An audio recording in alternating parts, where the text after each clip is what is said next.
Iċ-ċifri tal-Uffiċċju Nazzjonali tal-Istatistika juru li l-att ta' inċidenti ta' traffiku rrapportati fl-aħħar 3 xhur tal-2018 laħqu 3512, 1.8% iżjed mill-istess 3 xhur tas-sena qabel. Il-jum ta' tlieta kien l-aktar jum li matulu seħħu inċidenti. Matul dawn it-3 xhur żewġ sewwieqa ta' mutur tilfu ħajjithom f'inċidenti fatali ta' traffiku biex matul is-sena li għaddiet it-Toroq Maltin ħasdu l-ħajja ta' 18-il persuna.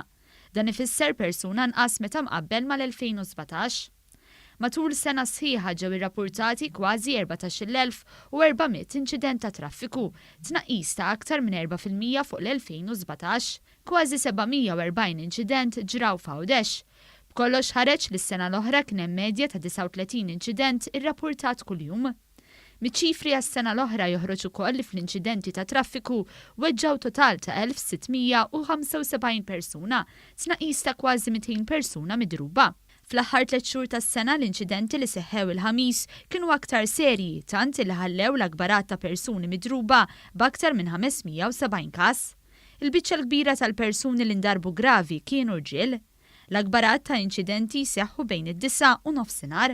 F'dan il-ħin seħħew b'kollox 775 inċident. Iċ-ċifri tal-NSO juru li Birkirkara kellha l-akbar numru ta' inċidenti 354 b'kollox, segwita mill-Marsa u ħal-Qormi. F'San Lawrenz Għawdex kien hemm żewġ inċidenti, l-inqas ammont ta' inċidenti s-sena li għaddiet. L-akbarat ta' inċidenti f'Għawdex seħħew fir-Rabat 253.